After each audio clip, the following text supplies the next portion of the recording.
But I say go, go, go. Oh no. You say goodbye and I say hello. Hello, hello. I say goodbye, I say hello.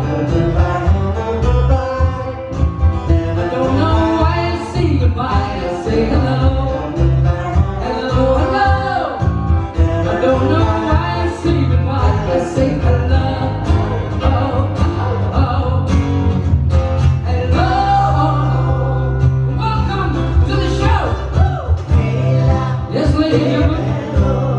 Welcome to All Things McCartney. Our very own acoustic celebration of the music of Sir Paul McCartney. The music of Wings, and of course, the music of that other little band from the 1960s. What were they called again? The Beatles! 2, 3, 4! Can't buy me love, love, can't buy me love. I'll buy you diamond rings, my friend, it makes you feel alright. I can't do anything, my friend, it makes you feel alright.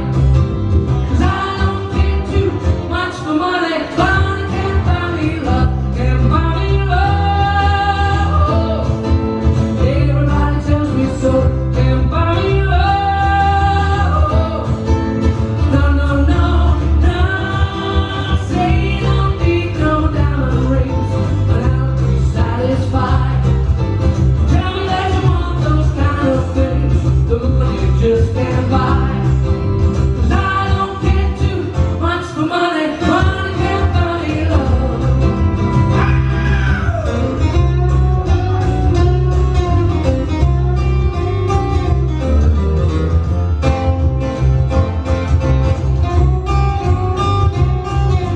I don't care too much for money. Can't buy me love.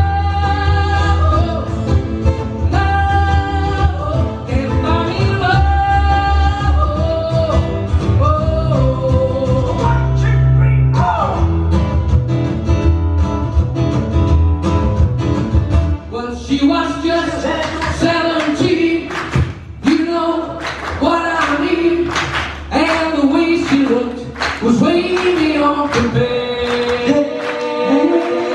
So how could I dance with another when I saw her standing there? Well, my heart went boom when I crossed that room. When I held her hand in my hand, well, we danced.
Who've seen us before? Oh, bless you, stalkers. We love you. Thank you very much for coming again. So that means we've got a lot of newbies. Who's seen us for the first time? Thank you very much for buying a ticket now and a chance. Right, well, something I have to say to you. I have a confession to make, ladies and gentlemen. My name is Steve Littlewood, and I am not Paul McCartney. Did anybody notice? There are a couple of giveaways at least. First one, I play the guitar the wrong way around. And secondly, blindingly obvious, I'm far too young and good looking. However, during the show tonight, you will notice there will be times when I actually do think I am Paul McCartney. I can't help it, I'm just such a big fan. I cannot sing these songs without throwing in the odd, oh yeah, you know, why not? Don't let that put you off. That's just me enjoying myself, because there's more to this show than just that. Because all things McCartney, ladies and gentlemen, we are the tribute show with a twist, in that we are largely acoustic. Yeah. Or as some would say, unplugged, which is bang on in his case. This fella's been unplugged for the last 30 years, but we don't mind. We're glad to have him on board, head of percussion and other light duties. Say hello to Kevin Mugby.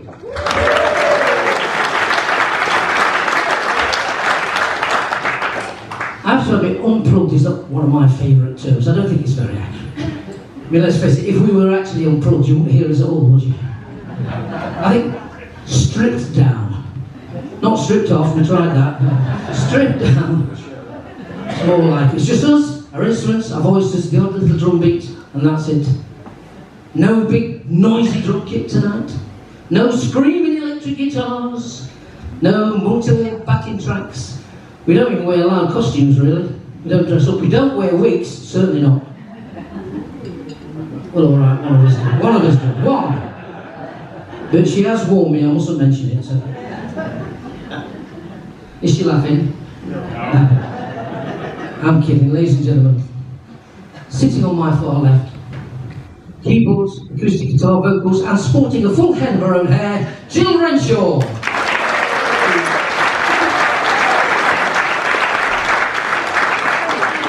So, now you know what we don't do. You probably think, well, what do you do? Quite simple. We sing, play, and perform some of the greatest songs ever written. However, we sing, play, and perform these songs very much in our own style, very often with our own arrangements. We do our own thing, don't we? And we tantalise you along the way with tall tales and fascinate you with flabbergasting facts, don't we? Sorry, I woke him up then, we've woken him up. Wide awake, especially for you tonight, ladies and gentlemen, the fourth member of our little quartet. Acoustic guitar, vocals, master of instruments to numerous dimensions, Mick Whittemore. Right.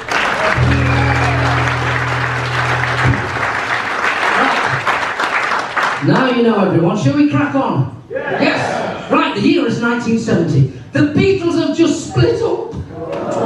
It was worse than that.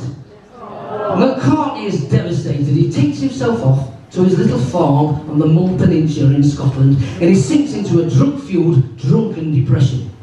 Even a call from his good mate, the one and only Jimi Hendrix, no less, to come back to London and form a band with him, falls on deaf ears. It's not interesting enough. You need to realise you don't need the Beatles to make music. Why don't you record a solo album? And he listens, and he takes off and puts down his little Beatles bass guitar that looked a little bit like this. This one. And he picks up an acoustic guitar that looks a little bit like that. This one. And he did just that. He wrote all the songs, played all the instruments, recorded it all himself there on the farm. He even came up with an incredibly imaginative title for his first solo album. Do you know what it was called? McCartney. Brilliant. Not his finest hour, not his finest album. But it had a couple of great tracks, one of which was this. Unfortunately for us, in 1991, McCartney and his band recorded their very own acoustic version of this for an MTV music show. So quite simply tonight, this is our 2026 rendition of a 1991 version of a song from 1970. Have you got that? Don't worry about it. All you need to know It's a great song. It's called Every Night. Are we alright now? What did he say? Can you hear the keys? Can you hear the piano? Yeah, can you hear the keys? You aren't sure? You're not missing much. Joe, just set your hearing aids to T. You're alright. Just give me a minute. Right, let's crack on. Ladies and gentlemen, 6th of July, 1957. Were you there? Such honesty in the dark, Carla. Well, if you were, don't feel bad about it because you're in good company, because I tell you who was. Paul McCartney. He was. He was 15 years old. And as it happened, 6th of July 1957 turned out to be the most important day of his life. Because that was the day that Paul McCartney met John Lennon. It was a little church fete in the suburbs of Liverpool. Lennon's band were performing. McCartney went on to watch. The two boys started chatting, and the rest, as I say, is history. Except it wasn't, of course, because Lennon's band were just a bunch of boys. Anybody remember what that band was called? We've got some experts in tonight. Talk me out here. Yes, the Quarrymen. Now, the Quarrymen in 1957 were extremely excited about a music craze that was sweeping the UK called skiffle. Remember that? It was like a frenetic cross between folk and country and western played on homemade instruments. Very strange. But it was massive for a couple of years until rock and roll came along and knocked it away, and everybody forgot all about it. Except for Paul McCartney. Because 8 years later, 1965, and the Beatles are the biggest band in the world now, writing songs and recording for their new album and feature film called Help. And it's at this point McCartney hops back to those halcyon days playing skiffle with his mates in Liverpool, and he writes his own skiffle song. And it's a song he still plays live and performs to this day, because it's a bit of a toe tapper, it's a crowd pleaser, it's a little belter. It's a song called I've Just Seen a Face.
Come and see a show called All Things McCartney. I think you're well within your rights to expect to hear a lot of your McCartney blockbusters, and don't worry, you will be doing. However, with this show, we do like to sort of go a step further and think outside the box a little bit. And so for the next few minutes, we like to look at some of the songs that McCartney wrote that weren't blockbuster hits. Well, not for him anyway. because these are the songs he wrote but gave away. For instance, did you know that the Rolling Stones' very first top 10 hit was a song written by and given to them by Lennon and McCartney? A song called I Want to Be Your Man, remember that? Yeah. I want to be your man, yeah, oh yeah. We're not doing it, don't worry. Because just around the time that was shooting up the charts, McCartney started dating a young actress by the name of Jane Asher. Now, Jane had a brother called Peter. Peter had a friend called Gordon. And in 1964, McCartney wrote a song, gave it to Peter and Gordon. They record. Hey, I've gone off. Testing! I'm on again. Yeah. Somebody's been fiddling. Somebody's been fiddling with somebody's knob. Shall I carry on? Yeah. Right, where was I? Oh yeah, Jane Asher. Right. Dating Jane Asher. She had a brother, Peter. Peter had a friend called Gordon. McCartney wrote a song and he gave it to Peter and Gordon, who recorded it and had a smash #1, a song called World Without Love. Remember that one? Yeah. You? Please lock me away. That's all right. That's all right. Thank you. We're not doing that one either. Because the song we're after tonight, ladies and gentlemen, was a song that was recorded about 3 years later. And it was a song that McCartney was actually asked specially to write for a young girl singer. Now, he'd known this girl singer for years and years, from way back in the early days at the Cavern Club in Liverpool, when the Beatles played there. She used to work in the cloakroom. And back in those days, her name was Priscilla White. But by 1967, we'd all come to know and love her as Cilla. That was an easy one, wasn't it? Now, Cilla had a new television show coming up, and she needed a song. So McCartney wrote one. She sang it on the show. It went down that well. Still humming up here. It's definitely not me. It's not your feet, is it? No. It went down that well, she recorded it, and the following year it had a top 10 hit. Now, at this point, I need to step back because, I'll be honest, I'll have a go at most things, but Cilla Black is not one. Fortunately, the answer to my problem is sitting over there, demurely on the keyboards. You've seen her already tonight, ladies and gentlemen. You've already given her a round of applause. Give her another one. Jill Renshaw.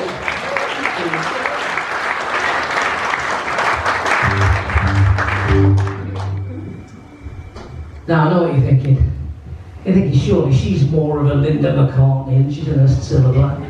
And she is, I mean, the similarities are all there, aren't they? She's got the blonde hair, she sings, she plays the guitar, plays the keyboards, she's vegetarian like Linda. And, of course, just like Linda, nobody likes her. Get in! We love her. And now, ladies and gentlemen, you're going to love her, because she's going to sing, especially for you, her very own sultry jazz version of a song written by Paul McCartney for Cilla Black called Step Inside. 1, 2.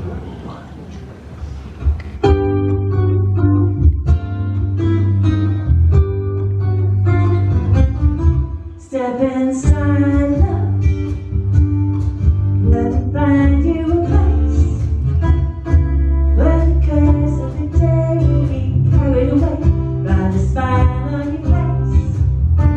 We are together now and forever. Come my way, step inside love and stay. Step inside love. Step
And it was the song that gave him his very first solo top 10 hit in the UK. So you think fondly of that one. Talking of top 10 hits, here's one you will know. Now this top 10 hit was for the Beatles, 68, and it featured not one, not two, not three, but 4 jazz saxophonists. Now, you can see by looking at us, we're on a bit of a budget. We don't run to saxophonists. So tonight, ladies and gentlemen, we're going to replace all 4 with one humble kazoo. What could possibly go wrong? Well, quite a lot, actually. So, to give us every chance, we're going to give this song the big McCartney vaudeville build-up. You ready, chaps? Right. Ladies and gentlemen, for your dedication and pleasure, all things McCartney proudly present an evergreen of popular music, a lady Madonna. Hit it!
He says the boy from Bestwood Park. The posh end, if you don't mind.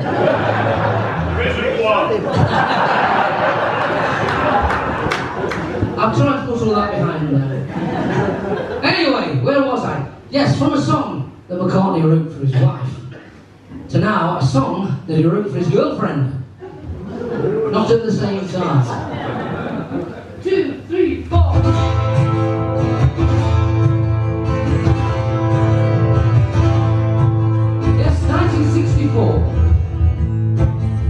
Whilst on holiday with the aforementioned Jane Asher, McCartney wrote a song called Things We Said Today, which went on to become the B-side to a very big A-side. But can you remember what the A-side was?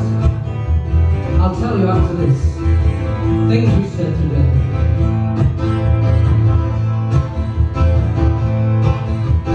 You say you will love me if I have to go. You'll be thinking of me. Somehow I will know. Someday when I'm lonely, wishing you weren't so far away, then we will remember things we said today. You say you'll be my girl till the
to that was? I'll tell you, Gillette. It was a hard day's night. Yeah, it's a tough one. It is a tough one, yeah. I gave myself a black one, what do you want? In fact, you've learnt something now, haven't you? Well, you've learnt two things, actually. Not only have you learnt that the B-side to A Hard Day's Night was a song called Things We Said Today, you've also learnt that our Jew's got legs. You'll be seeing more of them in the second half. I thought I'd better warn them. So, I'll tell you what, before we go any further, can I congratulate you all on your fortitude and your stamina? Because, I don't know if you realise it, you've nearly made it to the interval. Let's have a clap. Well done. Most of them are still here. Well, I say nearly, because there's time for one more song. One more Beatles song, but it's a Beatles song with a difference. Because I guarantee, unless you've seen our show before, you won't know it. Because it's a Beatles song written by me. Seemed like a good idea at the time. I like the Beatles, I write songs, why not? Now, I understand, first time hearing a song, you may not be as emotionally invested in this as hopefully you have been in some of the crackers we've already done.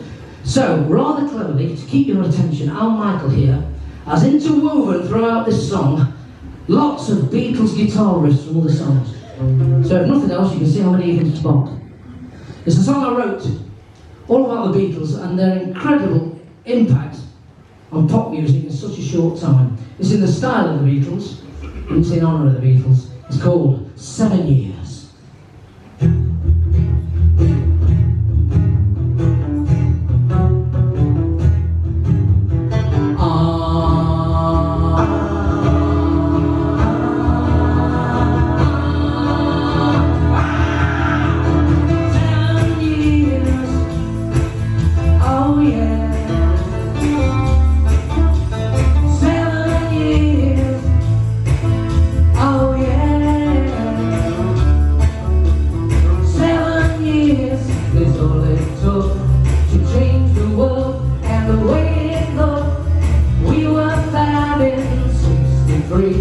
By 69, we had to let it be.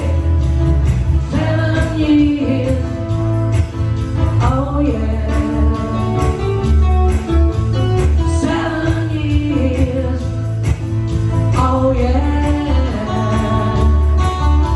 We took our magical mystery tour from Beatlemania, the Fab Four, to Harry, Krishna and the rest is the same history.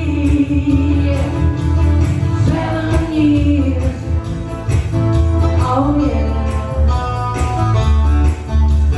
7 years, oh yeah. Oh yeah. Oh yeah. Let me take you down to Abbey Road,